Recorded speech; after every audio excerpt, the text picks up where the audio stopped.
योगारूढस्य तस्यैवा समाकारणमुच्यते। माताजी आरुरुक्षोर्मुने योगम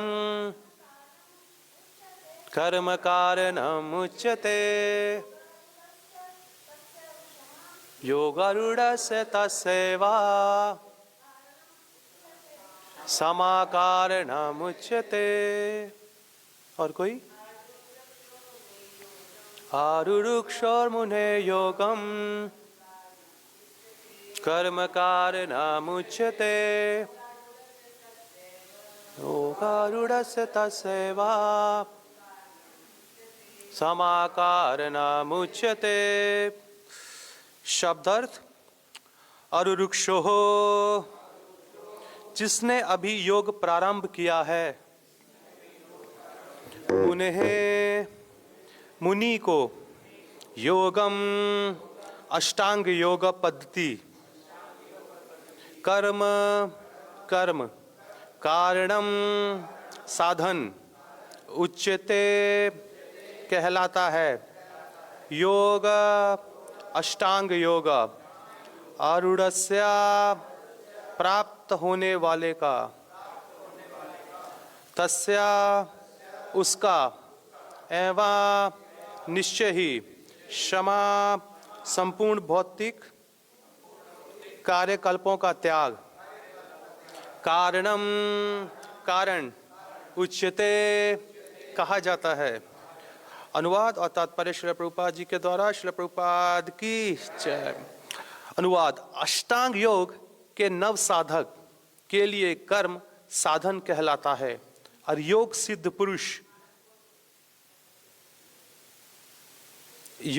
पुरुष के लिए समस्त भौतिक कार्यकल्पों का परित्याग ही साधन कहा जाता है। तात्पर्य: परमेश्वर से युक्त होने की विधि योग कहलाती है। उसकी तुलना उस सीढ़ी से की जा सकती है जिससे सर्वोच्च आध्यात्मिक सिद्धि प्राप्त की जाती है। यह सीढ़ी जीव की अधम अवस्था से प्रारंभ होकर आध्यात्मिक जीवन के पूर्ण आत्म साक्षात्कार तक जाती है। विभिन्न चढ़ावों के अनुसार इस सीढ़ी की विभिन्न भाग भिन्न भिन्न नामों से जाना जाते हैं, किंतु हरे कृष्णा, किंतु कुल मिलाकर यह पूरी सीढ़ी योग कहलाती है और इस तीन भागों में विभाजित किया जा सकता है: ज्ञान योग, ध्यान योग तथा भक्ति योग। सीढ़ी के प्रारंभ भाग को योगारूढ़ अवस्था और अंतिम भाग को योगारूढ़ कहा जाता है। जहाँ तक अष्टांग योग का संबंध है, विभिन्न यम नियमों तथा आसनों जो प्रायः शारीरिक मुद्राएं ही हैं के द्वारा ध्यान से प्रविष्ट होने के लिए प्रारंभिक प्रयासों को सकाम कर्म माना जाता है। ऐसे कर्म में पूर्ण मानसिक संतुलन प्राप्त होता है जिससे इंद्रियां वश में होती हैं। जब मनुष्य पूर्ण ध्यान से सिद्धहस्त हो जाता है तो वह विचलित करने वाले समस्त मानसिक कार्य बंद हुए माने जाते हैं। किंतु कृष्ण भावना भावित व्यक्ति प्रारंभ से ही ध्यानवस्थ कहलाता है, क्योंकि वह निरंतर कृष्ण का चिंतन करता है। इस प्रकार कृष्ण की सेवा में सतता व्यवस्थ रहने के कारण उसके सारे भौतिक कार्यकलाप बंद हुए माने जाते हैं। ओम अज्ञानातिमिरन्धस्य ज्ञानाञ्जनशलाकया चक्षुरुन्मीलितं येन तस्मै श्री गुरुवे नमः। श्री चैतन्य मनोभीष्टं स्थापितं येन भूतले स्वयं रूपा कदा मह्यं ददाति स्वपदान्तिकं। हे कृष्णा करुणा सिंधो दीनबन्धो जगत्पते गोपीशा गोपिका कांता श्री राधा कांत नमोस्तुते। तप्त कांचना गौरांगी श्री राधे वृंदावनेश्वरी विश्वभानुसुते देवी प्रणमामि हरिप्रिये। नमो विष्णुपदाय कृष्णपस्थाय भूतले श्रीमते भक्ति वेदांता स्वामिनिति नामिने। नमस्ते सारस्वते देवे गौरवाणी प्रचारिणे निर्विशेषा शून्यवादी पश्चाति देश तारिणे। जय श्री कृष्ण चैतन्य प्रभु नित्यानंदा श्री अद्वैता गदाधार शिवासादि श्री गौर भक्त वृंदा। हरे कृष्णा कृष्ण कृष्णा हरे हरे, हरे राम राम राम हरे हरे। हरे कृष्णा। तो ये भी अध्याय शुरू ही हुआ है और आज इसका 3रा नंबर श्लोक है। आप सब लोग अच्छे से जानते हैं कि 5वें अध्याय के 27वें नंबर श्लोक में भगवान श्री कृष्ण ने इस ध्यान योग और इस अष्टांग योग, जिसको एक हठा योग भी बोला जाता है, उसके नाम से उन्होंने हल्का सा हिंट दिया था कि अगर कोई योगी योग में लीन होना चाहता है तो उसके लिए उसकी क्वालिफिकेशन क्या होनी चाहिए। वो सभी इंद्रियों की इच्छाओं से पूरी तरह से फ्री होना चाहिए, मुक्त होना चाहिए वहाँ से, और भी कुछ चीज़ें बताई थी। तो ये ध्यान योग है, इसको अष्टांग योग से नाम से बताया जाता है। तो यहाँ पे जो आज का जो हमने तात्पर्य पढ़ा, यहाँ पे श्रील प्रभुपाद जी इतनी खूबसूरती से बताते हैं कि जैसे जो कोई भी करना चाहता है भगवान की प्राप्ति, उसके लिए एक शब्द यूज किया गया है, योगा। अभी हम सवेरे सवेरे जब लोगों से मिल रहे हैं तो कुछ लोग बोलते हैं प्रभु जी मैं योगा करके आया हूँ या करके आई हूँ। तो योगा का मतलब है उनका कि हाथ पैर को टेढ़ा करना, एक्सरसाइज करना, इधर उधर करना, उसको योगा बोलते हैं। जो कि वेस्टर्न वर्ल्ड में भी और इंडियन में भी बोलते हैं कि हम लोग योगा पैंट पहनते हैं, योगा एक्सरसाइज करते हैं, योगा ये है वो है। वो सिर्फ एक अष्टांग योगा, अष्ट का मतलब 8 अंग, 8 अंग की योगा, 8 अंग की सिद्धि, इसमें 8 प्रकार के उसके स्टेप्स हैं। तो उनमें से एक आसना आता है। जैसे अष्टांग योगा में पहला आता है यमा, नियमा, आसना, प्राणायामा, प्रत्याहारा, धारणा, ध्याना और समाधि। ये 8 तरह के अंग हैं। तो उसमें से तीसरा अंग होता है आसना, जिसके अंदर हम अपनी बॉडी एक्सरसाइज को एक्सरसाइज करते हैं, जिसके हम अपनी इंद्रियों को कंट्रोल करते हैं। वो एक हल्का सा छोटा सा पार्ट है। मगर योगा का असली मतलब है कि अपने भूले हुए रिश्ते को, जो हम भगवान से भूल चुके हैं, उसको फिर दोबारा भगवान के साथ जोड़ना। तो जोड़ने को मतलब बोलते हैं योग हेयर। यहाँ पे अगर हमने चैप्टर 3 है, जो 3 का है अध्याय, जिसका नाम है कर्म योगा, अगर उसे अच्छे से पढ़ा होगा तो वहाँ पे हमें हमारे टीचरों ने योगा लैडर के बारे में बताया था। सीढ़ी कि जो योग पे चढ़ने के लिए बहुत सारी सीढ़ियाँ होती हैं, धीरे धीरे करके। जैसे कोई बच्चा है, अगर उसको 10th के पेपर देने हैं +2 के, तो एक फर्स्ट क्लास में जाता है, सेकंड में जाता है, थर्ड में जाता है, 4th क्लास में, तो हर एक का एक सीढ़ी है। हर साल वो एक एक सीढ़ी ऊपर चढ़ता है। वो वैसे ही अगर कोई धीरे से इस प्रोसेस को फॉलो करना चाहता है, तो सबसे निचले स्तर पे जो आती है सीढ़ी, जो आती ही नहीं, एक्चुअली वो सीढ़ी में नहीं आते हैं, उसे बोलते हैं एनिमलिस्टिक लाइफ, जानवरों की तरह जीवन व्यापन करना। ये ऐसे लोग कौन होते हैं? किन लोगों को बोलेंगे कि वो जानवरों की तरह अपना जीवन व्यापन कर रहे हैं? भागवत गीता बताती है वो ऐसे लोग हैं जो शास्त्रों से अपने कार्यकलापों को मेल नहीं खाते हैं। वो जो भी कार्य करते हैं वो देखते नहीं है क्या ये शास्त्र में प्रमाणित है कि नहीं, क्या शास्त्र इसकी अनुमति देता है कि नहीं। अब देखिए, अब एनिमल लाइफ को एक ढंग से और भी देखा जाता है। जैसे पाश्चात्य देशों में जो लोग पूरी तरह से कपड़े नहीं पहनते हैं, अपने अंग वंग शो करते हैं, कई बार तो पूरे नग्न रहते हैं। तो नग्न एक्चुअल में रहता कौन है? जानवर ही रहते हैं ना, क्योंकि उनके पास अक्ल नहीं है कि अपने अंगों को कैसे ढका जाए। तो अगर वही हरकत अगर इंसान भी करेगा जैसे पाश्चात्य देशों में है, तो उसकी जो है उसको हम बोलेंगे वो जानवरों की तरह ही अपना जीवन व्यापन कर रहा है। क्योंकि हमारा जो शरीर है, मनुष्य है, अगर इसको नग्न रखा जाए तो ये समाज में कामुकता फैलाता है, जो कि ये एक तरह का पाप है। शास्त्रों में हमें अपने आप को भी ढकना है और दूसरों को भी बोलना है कि प्लीज़ आप अपने आप को भी अच्छे से अपने अंग फंग को ढक के रखिए। मगर पाश्चात्य देश में बोलते नहीं, ये हमारा जीवन है, ये फ्री लाइफ है, हम तो जीना चाहते हैं, आपको क्या करना है, हम जैसे मर्जी रहें, जहाँ मर्जी सोएं, जो मर्जी कार्य करें। अब जैसे मर्जी रहें, जहाँ मर्जी सोएं, जैसे मर्जी खाएं, जैसे मर्जी पिए और जैसे मर्जी हरकतें करें, ये डायलॉग हम अपने समाज में देख सकते हैं। आजकल के बच्चे लोग ऐसा बहुत बोलते हैं कि आपको क्या करना है, मेरा जीवन है, आप कौन बोलते हैं ऐसा करने के लिए, मैं जो मर्जी करूं, अगर मैं रोऊंगा तो मैं रोऊंगा, अगर मैं शराब पी रहा हूं तो अपने पैसों की पी रहा हूं कि आपके पैसों की पी रहा हूं, आपको थोड़ी कोई तकलीफ होने। नहीं, ये जीवन है जानवरों वाला जीवन, इसको प्रभुपाद जी बोलते हैं जानवरों वाला जीवन, एनिमलिस्टिक लाइफ। और अब अगर उससे ऊपर थोड़ा उठते हैं, एक स्टेप और, एक लैडर और ऊपर उठते हैं, तो एक शब्द आता है कर्म कांड। ठीक है, वो थोड़े उससे ऊपर का जीवन है। अब कैसे जीवन है, शास्त्र बताता है ठीक है तुम्हें अगर इंद्रियां तृप्ति करनी है, भोगना है इस वर्ल्ड को, तो एटलीस्ट कम से कम तुम शास्त्रों से कुछ ज्ञान तो लेके भोगो। उसको बोलते हैं रेगुलेटेड वे में, एक संयम में, एक नियम में रह के, एक बाउंड्री में रहकर तुम्हें इंद्रियां तृप्ति करनी है। उसको बोलते हैं कर्मकांड।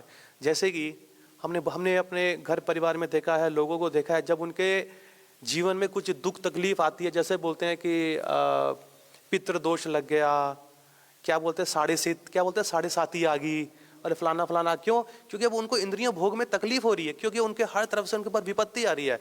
तो ऐसे वो बाबा तांत्रिक इनके पास जाएंगे, वो बोलते हैं हमारे पास जो विपत्ति आई है ना उसको हटा दो। अब कर्म के अंदर दो सेक्शन है, एक अच्छे कर्म, एक बुरे कर्म। तो वो क्या बोलते हैं, मेरे बुरे कर्म हटा दो, मेरे अच्छे कर्म को वहां पे रहने दो, क्योंकि मुझे भोगना है।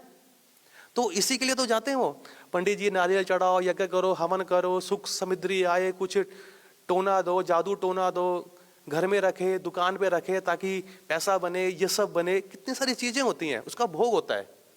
तो एटलीस्ट इंसान जानवरों की तरह तो नहीं जी रहा है ना, वो शास्त्रों का प्रमाण लेके वो जी रहा है, मगर इसमें भी बंध्या है कि नहीं है। उसके ऊपर आता है कर्म योग। अब इसमें योग जुड़ गया है। इसके निचले बारे में कर्म कांड था, मगर जो लोग कर्म कांड कर रहे हैं, हमें उनको अपनी तरफ से उनकी आलोचना नहीं करनी है, पर कम से कम वो वेदों को फॉलो तो कर रहे हैं, वो वेद शास्त्रों को मान के तो अपना जीवन का एंजॉय कर रहे हैं, मगर वो असली हमारा लक्ष्य नहीं है जीवन का, ये खाली नीचे नीचे की बातें हो रही हैं। अब तीसरा सब आता है कर्म योग का। उस कर्म योग के अंदर दो डोर आते हैं, जिसमें बोलता है सकाम कर्म योग और एक निष्काम कर्म योग। और सकाम कर्म क्या होता है कि जो भक्त होता है वो जब भगवान के लिए कुछ सेवा करता है, देखा हुआ है कहीं कहीं, हम भी थे जब नए नए आए थे, कि मैं कुछ सेवा कर रहा हूँ, भगवान का माला ले रहा हूँ, भगवान के लिए कुछ कुकिंग कर रहा हूँ, कुछ बुक्स डिस्ट्रीब्यूशन कर रहा हूँ, किसी के बारे में बता रहा हूँ, तो मुझे उसका फल चाहिए, मुझे उसका फल चाहिए, मैं उस फल को भोगना चाहता हूँ। तो वो भगवान से कामना करता है, उसको बोलते हैं सकाम कर्म योग। वो सकामी है, वो अपनी मेहनत का फल चाहता है कि अगर भगवान मैंने आपके लिए कुछ किया तो आपको भी मेरे लिए कुछ करना है, तो एक हाथ से लो एक हाथ से दो। तो वो इसके अंदर वो सोच सोच के कार्य करता है, पर एटलीस्ट वो अच्छा तो करता है। वो अपने पिता जो कि अखिल ब्रह्मांड नायक भगवान श्री कृष्ण को अप्रोच तो कर रहा है, उन्हीं से तो बातचीत कर रहे हैं ना कि भगवान ठीक है, शास्त्र में लिखा है कि अगर कोई आपके लिए एक स्टेप करता है तो आप उसके लिए 1000 स्टेप चलते हैं, तो मैंने आपके लिए थोड़ी सी सेवा करी, आप भी मेरे लिए थोड़ी सी सेवा कर दो, मुझे थोड़ी थोड़ी चीजें चाहिए, मेरे को दे दो। तो कहीं ना कहीं वो आ जाता है। भगवान उसको बोलते हैं चलो कहीं ना कहीं घूम पटक के तुम किसी देवी देवताओं की शरण तो नहीं ले रहे हो, तुम अपने पिता की शरण ही तो ले रहे हो ना। तो भगवान बोलते हैं ना अपि चेत, वो कौन सा था, चतुर्विजा भजन्ते माम, वो जो वर्ष ज्ञान अकृत अर्जुना अर्थो अर्थार्थी जिज्ञासु ज्ञानी चा भरत शुभा, कि जो अर्थार्थी 4 प्रकार के लोग होते हैं, कौन कौन से हैं, जिनको पैसा चाहिए, दूसरा जो दुखी है, तीसरा जो देखना चाहते हैं कि यार ये क्लास होती क्या है यहाँ पे, सिर्फ घूमने फिरने के लिए ये लोग यहाँ पे बैठ के क्या करते हैं, कीर्तन करते हैं, शोर मचाते हैं, किसके बारे में बातें करते हैं। तो कुछ जिज्ञासा सी है। और एक है जो भगवान को तुरंत जानना चाहते हैं, भगवान करे चारों मेरे लिए अच्छे हैं क्योंकि वो मुझे अप्रोच कर रहे हैं और मैं उनकी इच्छा इस प्रकार से पूरी करूंगा कि भविष्य में वो उस इच्छा की इच्छा ही नहीं करेंगे। तो कोई बात नहीं, तो इस सकाम कर्म योगी हो गए। अब इसमें क्या है, सकाम कर्म योगी वो अपने जो एक्शन करता है, जो कार्य करता है, वो उससे भी अटैच्ड है, आसक्त है, और जो उसका जो फल आएगा वो उससे भी आसक्त है। अब इससे जब वो ऐसे कार्य करता है, कुछ समय के बाद उसका हृदय शुद्ध हो जाता है। उसको लगता है यार मैं क्यों ऐसा कर रहा हूं, मुझे सेवा करनी चाहिए, निस्वार्थ भाव से सेवा करनी चाहिए, तो क्यों ना मैं निस्वार्थ भाव से भगवान से कुछ मांगू ना, अपना जो मैंने सेवा करा ना उस सेवा का फल मुझे चाहिए नहीं है। तो वो उस कैटेगरी में आता है निष्काम कर्म योग की। उसमें वो क्या करता है, वो भगवान का सेवा तो करता है उसका जो फल है ना, वो फल के पीछे वो अटैच नहीं रहता है, मगर वो कार्य के पीछे अटैच रहता है। जैसे कि अब किसी भक्त को इच्छा है कि प्रभु जी आप बुक डिस्ट्रीब्यूशन बहुत अच्छे से करते हैं, आपका सेवा है, आपको बहुत अटैचमेंट है बुक डिस्ट्रीब्यूशन के साथ, हम आपको बोलते हैं प्रभु सिर्फ 4 घंटा करो, आप दिन का 9 घंटा करते हो, ये आपका अंदर से इच्छा है, ठीक है ना, क्या आप ये दूसरी सेवा भी कर लो? नहीं नहीं नहीं, मैं दूसरी सेवा नहीं कर सकता, मुझे बस यही प्रिय है तो मैं यही करूंगा। तो इसको बोलते हैं क्या है कि वो फल से अटैच नहीं है, मगर वो उस कार्य से अटैच्ड है। तो भगवान को उसकी भी आसक्ति हटानी है, उस निष्काम कर्म की भी आसक्ति हटानी है। तुझे अपने कार्य से भी मुक्त होना है, तुझे अपने कार्य के फल से भी मुक्त होना है। उससे बोलते हैं भक्ति का मार्ग है वो, उसे बोलते हैं भक्ति योग।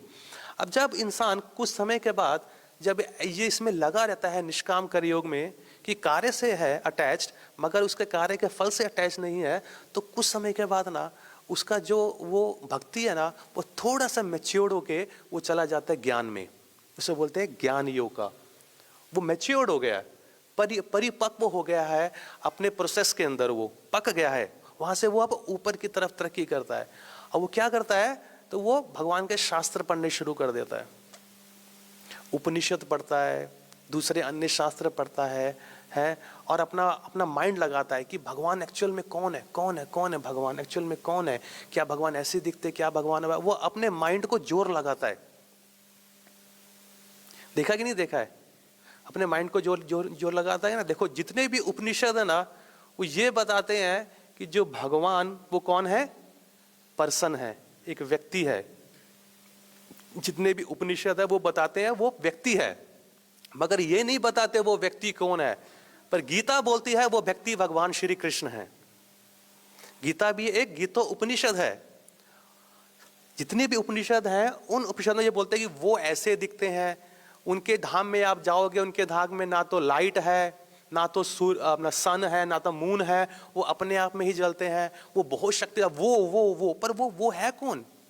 जैसे कि मैं बोलूं कि ये उनकी गाड़ी है, ये उनका फोन है, तो भैया वो है कौन, वो है कोई, वो है, पर उसके बारे में डिटेल नहीं है। डिटेल कहाँ पे आती है, गीतोपनिषद में। उपनिषद बताती है कि भगवान इम्पर्सनल नहीं है, भगवान ब्रह्मवादी नहीं है, कोई लाइट नहीं है, कोई व्यक्ति है। और गीतोपनिषद ये एस्टेब्लिश करती है कि वो व्यक्ति स्वयं भगवान श्री कृष्ण है, जो कि 7वें अध्याय के 7वें नंबर श्लोक में भगवान खुद बोलते हैं, मथा परात्रम ना अन्यत किश्चिद अस्ति धनंजया मई इदं सर्वम प्रोत्रम सूत्रे मणिगणैवा, कि हे अर्जुन कोई भी परम सत्य है ना वो मुझसे बड़ा नहीं है, मैं सबसे बड़ा परम सत्य हूं। पर लोगों को क्या है, अब जैसे हम सब ने ये माला पहनी हुई है, कंठी माला, भगवान आगे बोलते हैं जैसे कोई व्यक्ति या कोई माता या कोई पिता अगर अपने गले में ये मोतियों का माला पहनते हैं ना, तो मोती की माला आपस में जुड़ी रहती है, तो लोगों लगता है देखो ये तो अपने आप जुड़े हैं, बिग बैंग थ्योरी, अपने आप जुड़े हैं। अगर भगवान कहते हैं अरे कोई इंटेलिजेंट होगा ना तो उस मोती को हल्का सा हटा के देखते हैं इसके अंदर एक धागा भी जा रहा है, वो जो धागा है उसने पूरे मोतियों को बांध के रखा हुआ है, तो वो धागा मैं हूं। मैं इतनी जल्दी से किसको दिखता नहीं हूं, ना हम प्रकाशा सर्वस्या, मैं इतनी जल्दी से अपने दर्शन किसी को देता नहीं और कोई जल्दी से मुझे जान भी नहीं पाता है। तो भगवान बोले वो चीज मैं हूं। तो वो ज्ञान योगी यहाँ पे शुरू करते हैं कि वो कौन है, कौन है। और जब वहां से उनका जो ध्यान है, जो प्रोसेस है, जब परिपक्व हो जाता है, जब अच्छे से मैच्योर्ड हो जाता है, तब उनकी ध्यान कहाँ पर आता है, अष्टांग योगी में। जो ज्ञान योगी के जो लोग होते हैं, जो फॉलो करते हैं इस प्रोसेस को, उनका गोल बनता है ब्रह्मवादी। वो ब्रह्म में लीन होना चाहते हैं, ब्रह्मवादी हैं, ब्रह्म में लीन होना चाहते हैं। अब इसके ऊपर का स्टेप आया है अष्टांग योगी, जो कि ये पूरा चैप्टर उसी के बारे में है, अष्टांग योगी। जैसे मैंने बताया यमा का क्या मतलब होता है, एक्सटर्नल डिसिप्लिन, अनुशासित होना बाहरी तौर पे। कैसे, चोरी नहीं करना, झूठ नहीं बोलना, किसी को धोखा नहीं देना, किसी को हर्ट नहीं करना, ये सब चीजें बाहरी तौर पे हैं। और नियमा का मतलब होता है इंटरनल डिसिप्लिन, अंदर अपने आप को कैसे करना है। कौन कौन से आएंगे, अपने माइंड को सेटिस्फाई रखना है कि जो है मेरे पास उसी में मुझे संतुष्ट रहना है, ऑस्टेरिटी करनी है, चैरिटी देनी है, अपने आप को शास्त्रों में अच्छे से गूढ़ता से अपने आप को पकाना है, अच्छे से ज्ञान लेना है। उसके बाद क्या आता है? आसना। आसना के अंदर हम लोग प्रैक्टिस करते हैं, पर इन सब को शुरू करने से पहले इंसान को क्या होना चाहिए? फ्री होना चाहिए अपनी सारी भौतिक इच्छाओं से। अब वो आसन करता है, आसन में अपनी टांग, सर, पैर ऊपर नीचे करता है। उसके बाद क्या आता है? प्राणायामा, नाक से अनुलोम विलोम, बाबा रामदेव की जय, वो ऐसा करवाते हैं, उसको बोलते हैं यही योग होता है। यही है, एक पार्ट है। अब लोग ठीक होने के बाद, नाक वाक लेने के बाद, एक्सरसाइज करने के बाद वो करते क्या है, वो बाबा रामदेव को नहीं पता। और जो भी उनके जैसे फॉलोअर्स हैं जो योगा कराते हैं, ठीक है, वो एक तरह से वो शारीरिक तौर पे सबको ठीक कर रहे हैं, मगर अब उसके आगे क्या? उसके आगे इंद्रियां तृप्ति, कि जिस इंद्रिय तृप्ति से मेरा शरीर खराब हुआ था, बाबा रामदेव ने और सभी जनों ने मुझे वो उपाय बता दिया, ये ठीक होता है, मैं फिर करूंगा। क्यों? क्योंकि मेरे पास सोल्यूशन है, उसका मेरे पास हल है। बस इसके बाद उनका योग खत्म हो जाता है, इसके ऊपर योग चलता ही नहीं है। सिर्फ भौतिक इस शरीर तक ही रह जाता है वो सीमित, वो ज्ञान। उसके बाद आया प्राणायामा, अपनी अंदर की जितनी भी वायु है उसको ठीक करना। ये मगर इन सब का एकमात्र पर्पस है, जो अष्टांग योग का एकमात्र पर्पस है, ज्ञान योग का एकमात्र पर्पस है, कर्म योग का एकमात्र पर्पस है कि भगवत प्राप्ति, भगवान के प्रति हमारा जो इंटरेस्ट है, हमारा जो रुख है वो और बढ़े। मगर ये आधा अधूरा ज्ञान जो हम आज के भौतिक जगत के लोगों से प्राप्त करते हैं, ये बहुत हानिकारक है। इंग्लिश में बोलते हैं ना कि half knowledge is always dangerous, कि अधूरा ज्ञान हमेशा हानिकारक होता है। या तो लो या तो मत लो, मगर बीच में रहोगे तो बहुत मुश्किल में पड़ जाओगे। फिर उसके बाद आता है प्रत्याहारा। प्रत्याहार का मतलब क्या है? कि अपने आप की इंद्रियों को, जितने भी भौतिक जगत की इंद्रिया तृप्ति वाली चीजें हैं, उन सबसे खींच के रखना, संयम में रखना। फिर आकर ध्याना में आपका एक पॉइंटेड अटेंशन जाता है, परमात्मा के ऊपर निकलता है। फिर धारणा में एक्चुअली आपका अष्टांग योगा का प्रोसेस शुरू हो जाता है, क्योंकि वहां पे आप फुल अब्सॉर्ब्ड होते हो, आपको आपके आस पड़ोस का पता भी नहीं लगता है। और वो समाधि में भी ऐसे होता है, समाधि में आप पूरी तरह खो जाते हो और अंदर परमात्मा को उनके एक चतुर्भुजी रूप में देखना शुरू कर देते हो। अब ये देखो, जो भगवान एक एक करके हर चीज खोल रहे हैं ना, जो फर्स्ट 6 चैप्टर है उसमें एक एक चीज खोल रहे हैं। कर्म योग भी बताया, ज्ञान योग भी बताया और अष्टांग योग भी बताया। अब देखिए, ये सोचने वाली बात है, ये जो योगा लेटर चल रही है, कहां से हम शुरू हुए थे? जानवर वाली वृत्ति से। फिर कर्म कांड, फिर कर्म योग, उसके अंदर 2 आते हैं, सकाम और निष्काम। फिर आता है ज्ञान योग, फिर आता है अष्टांग योग। अगर आपने इसको अच्छे से सुना होगा या पढ़ा होगा, ये चारों के चारों प्रोसेस ना, जितने भी ये 3, ये सब मैकेनिकल हैं। ये जो एक कैंडिडेट होता है ना, जो उसको करता है, वो अपनी तरफ से जोर लगाता है। क्या करता है? उसका जोर उसकी तरफ से लगता है, उसे बोलते हैं वो एक्सटर्नली तौर पे, मैकेनिकली तौर पे वो करने की कोशिश करता है। मगर भक्ति में एक भक्त जोर नहीं लगाता है, भगवान जोर लगाते हैं। उसको सिर्फ इच्छा करने के मुझे इस भौतिक जगत से निकलना है। जैसे कि एग्जाम्पल के तौर पर कि हम सब अगर किसी कुएं में गिरे पड़े हैं और किसी ने अगर रस्सी दी है, वो रस्सी उसने फेंक दी और रस्सी की गांठ उसने कहीं पेड़ पे बाहर बांध दी और बोला प्रभु जी अब बाहर आ जाइए। अब सोचो, आप इतने अरबों खरबों जन्मों से उसमें बैठे हुए हो, आपका सारा इंद्रियां आपका एकदम वीक हो गया, आपके पास जान ही नहीं ऊपर चढ़ने के लिए। आप कोशिश करते हो, आधे रास्ते चढ़ते हो, फिर आपको थक जाते हो, फिर नीचे गिर जाते हो, फिर चढ़ते हो, फिर नीचे गिर, उसमें क्योंकि आपका जोर लग रहा है। अब सोचो, कोई ऐसा आए जो बोले आप उसे सिर्फ पकड़ के रखो, मैं ऊपर खींचता हूं आपको, तो कितनी जल्दी से आप ऊपर आओगे? बताओ, कितनी फास्ट से आप ऊपर आओगे, है ना? तो ये जो प्रोसेस है, ये भक्ति योग है। इसमें सिर्फ आपने भक्ति माला और शास्त्रों और भक्तों के चरण, गुरु के चरण को पकड़ के रखना है, छोड़ना नहीं है। इधर आपको भगवान ऑटोमेटिकली, भक्त ऑटोमेटिकली आपको अपने ऊपर लेके जाएंगे भगवत धाम में।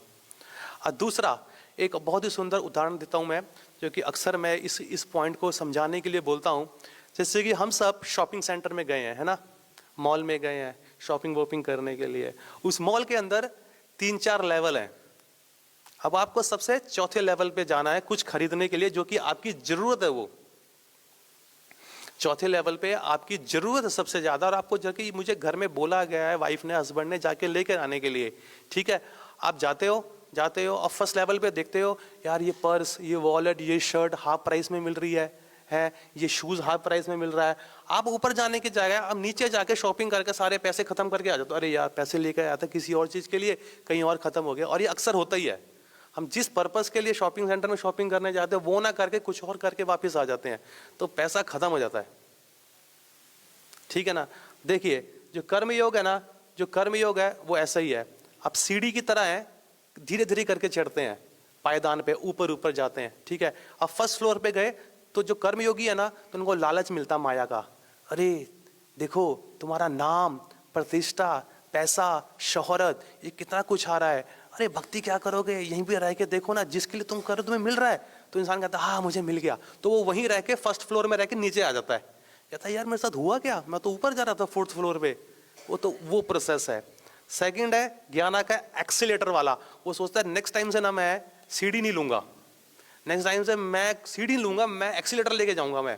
तो एक्सीलेटर लेके जाता है, वो सेकंड फ्लोर में पहुंचता है, फिर उसका आकर्षित होता है कि यार ये सब भी लेना है, कारपेट लेना है, फ्रिज लेना है, ये लेना है, वो लेना, हाफ प्राइस है, 60% ऑफ है। वो ऊपर जाते जाते फिर कहीं शॉपिंग करके वापस आ जाता है। अब जो भक्ति है, भक्ति को बोला जाता है वो लिफ्ट की तरह है। आप घुसे, ठीक है, और आपने बटन दबाया फोर्थ फ्लोर, और आप घुस रहे हो, फर्स्ट फ्लोर देखा डिस्काउंट मिल रहा है, कुछ मिल रहा है, कोई परवाह नहीं। सेकंड फ्लोर देखा डिस्काउंट मिल रहा है, कुछ मिल रहा है, कोई परवाह नहीं। सीधा फोर्थ फ्लोर का खुला डोर, अब सीधा अपना जो सामान लेने आए थे वो सामान लेके वापस जा रहे हैं। आपने देखा सब कुछ है, भक्ति में ऐसे ही होता है, आपको सब कुछ मिलेगा, नाम, शोहरत, मान, सम्मान, ये वो, ऊपर नीचे।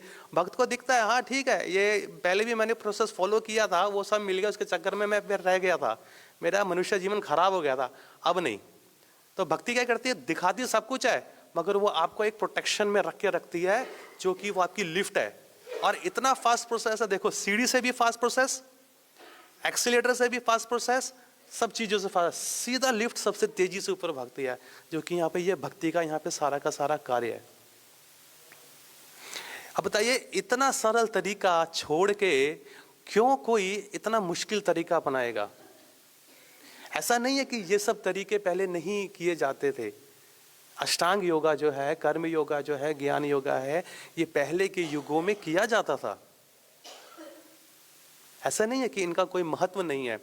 तो कोई पूछने वाला हो तो अगर प्रभु जी भक्ति सब कुछ है तो ये सब यहाँ पे दिया क्यों गया, फिर कर्म योग के बारे में क्यों बताया गया, ज्ञान योग के बारे में क्यों बताया गया, अष्टांग योग के बारे में क्यों बताया गया। और बोल भी कौन रहा है, भगवान श्री कृष्ण। वेदो नारायण साक्षात, जो वेद हैं वो भगवान श्री नारायण ही हैं, उनके मुख से ही निकले हैं। तो अगर भगवान खुद ही बोल रहा है अगर भक्ति ही करनी है तो मुझे ये अलग अलग तरीके क्यों देने की जरूरत है। और वो भी किसको दे रहे हैं, अर्जुन को दे रहे हैं। अर्जुन को अगर कोई बेस्ट चीज देनी होती है ना, तो पहले वो जो गुरु है वो टेस्ट करता है। अगर आप किसी ज्वेलरीज की शॉप में जाएंगे ना, अगर कोई अनजान बंदा होएगा, वो बोलेगा मुझे कुछ ना महंगा सा सामान खरीदना है, मुझे कुछ दिखाओ, तो वो एकदम से जान जाता है कि ये बंदा को कोई ज्ञानवान है नहीं, इस सिर्फ ऐसे हवा फेंकने आया है यहाँ पर। वो आता है अंदर, क्या चाहिए, हाँ जी ये जी चांदी का है जी, ये लेके चले जाओ जी, चलो जाओ। उससे थोड़ा आगे का आता है, हाँ जी मुझे सोना चाहिए जी, ठीक है आप सोना लेके चले जाओ। पर जो असली मांगने आता है ना, कोहिनूर, डायमंड, तो उसको क्या बोलते हैं, अच्छा प्रभु जी आपको डायमंड चाहिए, आप अंदर चलिए, तो अंदर के चैम्बर में लेके जाता है। तो एक तो वैसी रूम है जैसे आप एंटर, हरे कृष्णा माता जी प्लीज आप बोलिए मत। तो एक तो वैसे यहाँ पे जो चैम्बर है, जैसे ही आप अपनी ज्वेलरी शॉप में घूमते हो उसके आगे पहले ही सिक्योरिटी गार्ड है। उसके अंदर जाएंगे तो एक कमरा हो रहा है, एक कमरे के अंदर एक और कमरा है, और हर कमरे पे एक एक सिक्योरिटी, दो दो सिक्योरिटी गार्ड लगे। सोचो वो कितनी कीमती चीज होगी। मतलब वो मांगने पे दिया जाता है, उसके लिए क्वालिफिकेशन क्यों, क्योंकि अगर कोई मांग रहा है ना तो उसकी कीमत भी उतनी बड़ी है। जो डायमंड लेने कोई कोई तो नहीं आता ना, डायमंड की कीमत क्या, एक छोटा छोटा सा डायमंड कम से कम 50 करोड़ 1 करोड़ के आसपास ऐसा होता होगा, क्योंकि कोई कोई कोई चीप चीज नहीं है वो। 50 लाख 60 लाख 70 लाख इतना इतना होता होगा, कोई चीज नहीं है। तो उसकी जो जानता है ना, मतलब उसकी जेब में कीमत है। तो भगवान ने वही देने, जो वेद शास्त्र है वही देने का प्रयास कर रहे हैं। कर्मयोग के अंदर आपको भौतिक सुख ये मिलेगा वो मिलेगा।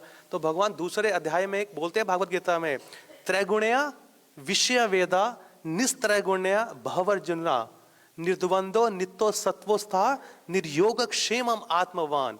कि अर्जुन, जितने भी ये जो देख रहे हो ना वैदिक शास्त्र, ये 3 गुणों कौन कौन से, सतो रजो और तमो, ये तीनों गुण के अंदर ये हैं।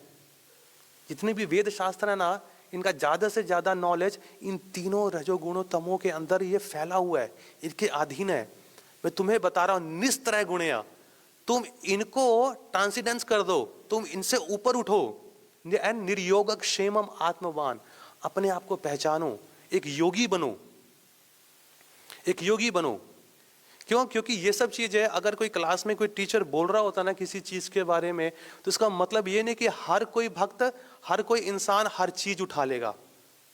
जैसे कि टीचर ने कुछ बताया, कुछ बच्चे पहली बारी में समझ जाते हैं, कुछ बच्चे होते सर प्लीज एक दोबारा बताइए ना आपने क्या बताया था इसके अंदर, एग्जाम्पल दीजिए दूसरा।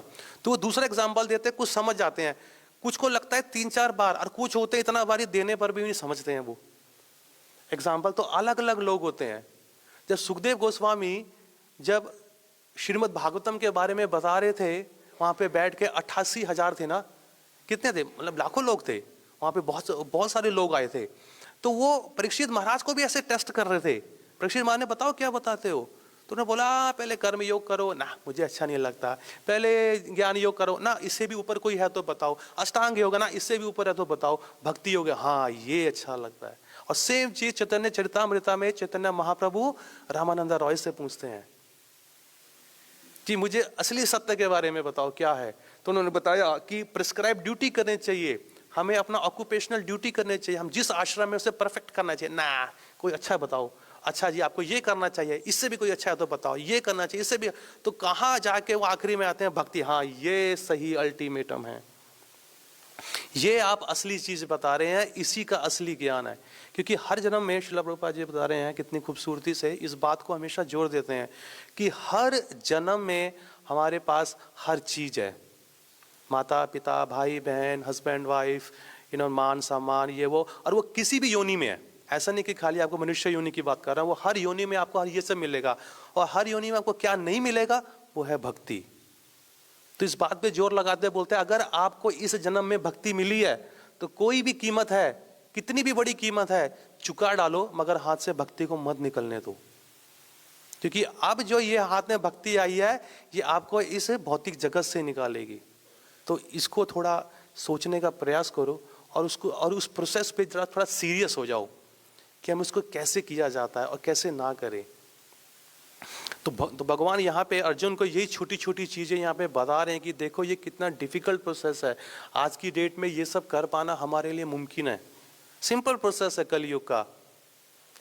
हरे कृष्णा कृष्ण कृष्णा हरे हरे, हरे राम राम राम हरे हरे। और ये सिंपल होते, सिंपल लोगों के लिए सिंपल है, और कॉम्प्लिकेटेड लोगों के लिए उतना ही कॉम्प्लिकेटेड है। एक बार मैं लेक्चर सुन रहा था परम पूज्य राधा गोविंद महाराज जी का, तो वो बता रहे थे कि अमेरिका में कहीं गए थे प्रचार के लिए, उनको कुछ भक्त लोग गाड़ी में लेके एक प्रोग्राम से किसी दूसरे प्रोग्राम पे जा रहे थे। तो वो कहीं अपना फ्यूल स्टेशन पे रुके जहाँ पे उन्होंने गाड़ी में तेल तूल डलवाना होगा। तो महाराज बोले इतनी देर से गाड़ी में बैठा हूँ, थोड़ा बाहर निकल के थोड़ा स्ट्रेचिंग वेचिंग कर लेता हूँ। तो स्ट्रेचिंग करी तो देखा कि दूसरे वाले कहीं और भी कुछ इंडियन भक्त लोग थे, मतलब इंडियन लोग थे, वो भी अपनी गाड़ी गुड़ी में तेल तूल डलवा रहे थे। तो उन्होंने महाराज को देखा कि महाराज सैफरन में है, सन्यासी हैं, तो पैर पूरी छुए कह रहे महाराज महाराज महाराज आशीर्वाद दीजिए, कोई हमें मंत्र दीजिए, मंत्र जिससे हमारा छुटकारा हो जाए, जीवन हमारा सुख हो जाए। तो महाराज ने बोला आप थोड़ा चैंट कीजिए हरे कृष्णा करके। तो बोले नहीं नहीं महाराज, ये बहुत ही सिंपल वाला है, हमें कोई कठिन वाला दीजिए। कठिन मतलब जैसे कि होम विंग फ्लिंग फटाफुट दिस दैट ना, वो सब चलता है। कह रहा हमें कुछ कठिन वाला मंत्र ये जो मुंह से ना निकले, ऐसे मंत्र में मजा आएगा पढ़ने में। तो महाराज बोले ले, जो एक सिंपल चीज है वो तुझसे नहीं हो रही तो कठिन कहां से होगी? और ये सिंपल नहीं है, यही एकमात्र सार है। यही एकमात्र सार है इस कलयुग का। अब सोचा, अगर वैसे ही आपकी लाइफ इतनी कॉम्प्लिकेटेड, इतनी पेचीदी हो रखी है, ऊपर से मंत्र भी ऐसा दे दूं तो आप तो कहीं के भी नहीं रहोगे।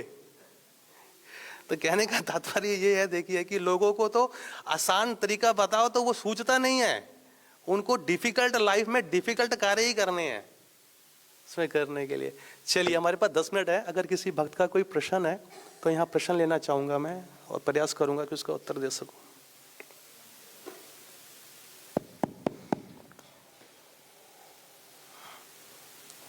हरे कृष्ण प्रभु जी।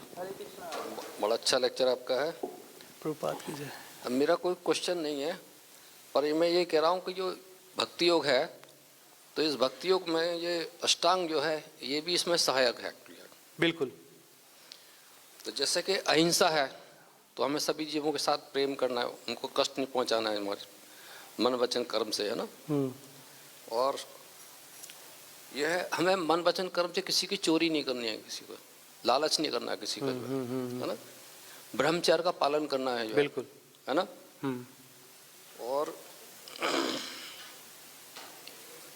और हमको जो अनायास प्राप्त हुए, मतलब हमें सुख साधन है ना, उस पर डिपेंड नहीं करना खास तौर से, उसका हमें त्यागी करना है खास तौर से। तो ये चीज भी जो है क्या है कि ये चीजें भी जो है भक्ति में भी सहायक हैं। बिल्कुल है। और इसमें है अपने को मतलब आंतरिक रूप से और बाह्य रूप से भी शुद्ध रखना होगा। बिल्कुल बिल्कुल है। ये भी बहुत इंपॉर्टेंट चीज़ है खास है। जैसे कि हमारे जो है जो पुजारी लोग जो है ना, उसमें अल्टर में जो मतलब साधना वो सेवा करते हैं, हाँ जी। वो अंतःकरण से भी और बाह्य रूप से भी वो शुद्ध होता भी वो जब सेवा कर पाते हैं। बिल्कुल बिल्कुल। तो सबको ही मतलब इस चीज़ में दिखना चाहिए कि हमें शुद्धिकरण हमारा होना ही होना है, अंदर से ही बाहर से तो हम स्नान करते हैं, अंदर से क्या है, हम जो है भगवान के गुण हैं, रूप हैं, लीला हैं इत्यादि का श्रवण वर्णन करने से हमारे अंतःकरण भी वो क्या है, शुद्ध होता है। हमारे जितने पाप कर्म हैं वो जो है वो हट जाते हैं खास से। बिल्कुल बिल्कुल। तो ये भी एक तरह से कॉमन सी चीज़ है खास से में। तो इस ओर भी हमें ध्यान देना चाहिए। एक है संतोष चीज। संतोष बड़ी चीज ऐसी बताए। आजकल जो संसार है इसमें लोगों को संतोष नहीं है। संतोष कैसे, हम एक दूसरे की तुलना करते हैं। अब किसी के पास बहुत बड़ा मकान है तो उसकी जो पीस ऑफ माइंड डिस्टर्ब हो जाती है, यार इसके पास इतना बड़ा मकान है। अगर किसी के पास बड़ा मकान है कि छोटा मकान है तो उसको जो है अहंकार हो जाता है उसको जो है। तो हमें जो है एक दूसरे की तुलना नहीं करनी चाहिए, और जो हमारा संतोष है, जो हमको कुछ मिल जाता है उसी में संतोष करना चाहिए। बिल्कुल। तो ये सब जो है हमारे भक्ति में सहायक है सारे जो है। पर प्रभु ये सब ना अगर हम बाहरी रूप से करेंगे ना कि मुझे ये नहीं करना है, वो काम नहीं करता नहीं, है। भक्ति रूप में, भक्ति आप कहना, मैंने कहा भक्ति के अंदर अगर भक्ति में सहायक है, मतलब भक्ति हम कर रहे हैं साथ साथ जो है, तो इनको कंट्रोल करने भी आसानी रहती है। नहीं, वो ऑटोमेटिकली हो जाते हैं। भक्ति को हेल्प की जरूरत नहीं है, भक्ति अपने आप में स्वतंत्र है। अब प्रभुपाद जी एग्जांपल ऑटोमेटिक नहीं प्रभु जी, एक्चुअली बहुत सारे लोग भक्त है ना, वो मतलब जेब में कुछ लेके नहीं आता, उनके पास बिल्डिंग है उनके पास। नहीं, वो उसको हमें देखना नहीं चाहिए बिल्डिंग का, वो तो हम खुद ही ग्राउंड देखना चाहिए। मगर कहने का तात्पर्य क्या है कि प्रभुपाद जी क्या बोलते हैं, सुनिए प्रभु जी, इसमें प्रभुपाद जी बोलते हैं कि अगर आपके पास 2000 का नोट है ना, आज की डेट का एग्जांपल दूं मैं, तो उसके अंदर 500 का भी है, 200 का भी है, 100 का भी है, 50 का भी है, 20 का भी है, 10 का भी, 5 का भी है। उसको बोलने की जरूरत नहीं कि मेरे को 200 का अलग से चाहिए, मगर जो बाकी के प्रोसेस आपको दे सकते हैं ना, वो भक्ति ऑटोमेटिकली देगी। भक्ति स्वतंत्र है, भक्ति को करने के लिए आपको ये सब करने की जरूरत नहीं है। आप भक्ति करो, ऑटोमेटिकली आपके अंदर से इनबिल्ट आएगा ही आएगा, ये इसके साथ ही आती है। अगर हम ये सोचे कि मुझे ये नहीं करेंगे तो भक्ति कर लूंगा, उससे कोई फर्क नहीं पड़ता। भक्ति किसी के ऊपर डिपेंडेंट नहीं है। बिल्कुल सही है बात कह रहे हैं, आपका कहना बिल्कुल सही है कि भक्ति के द्वारा हम भगवान कृष्ण की भक्ति करते हैं तो जितनी हमारी अच्छी क्वालिटीज है ऑटोमेटिकली जो है वो अपेयर हो जाते हैं। ये बिल्कुल सत्य है। बिल्कुल बिल्कुल। पर एक बात फिर भी मतलब है, हम इनको ध्यान देना चाहिए, वास्तव में ये चीज हमारे अंदर आ रही है या नहीं आ रही है। बिल्कुल, उस चीज पे जोर देना, उसी से मतलब है। हाँ, मैंने ये कहा ये सहायक हो सकती हैं, ये नहीं कहा मैंने कि बिल्कुल, ये तो वास्तव में सही है। कई बार हमने डिस्कस किया है कि मतलब भक्ति करने से या हरे कृष्णा कृष्णा कृष्णा हरे राम राम राम हरे हरे भक्तों के साथ रहने से नेचुरली वास्तविक प्रकृति रूप से हमारे गुण जो है वो क्या है, अच्छे गुण आते हैं खासों से, और दुर्गुण जो है समाप्त हो जाते हैं खासों से। तो क्योंकि बिल्कुल सही है। हाँ, कि भक्ति मेरा में, कहना का नहीं मत, हरे कृष्णा। भक्ति में प्रभुपाद जी बोलते हैं आपके पास जो भी है संपत्ति है, आप उसको फेंकने की जरूरत नहीं है। जितना भी धन दौलत है, गाड़ी बंगला, वो भगवान की सेवा में यूज कीजिए। निर्बंधे कृष्णा संबंधे युक्त वैराग्यम उच्यते, तो उसी में युक्त वैराग्य की बात आ जाती है। थैंक यू प्रभु, आपने बहुत अच्छा बोला। हरे कृष्णा। किसी का और कोई प्रश्न यहाँ पे? चलिए, थैंक यू। हरे कृष्णा। श्रील प्रभुपाद की जय।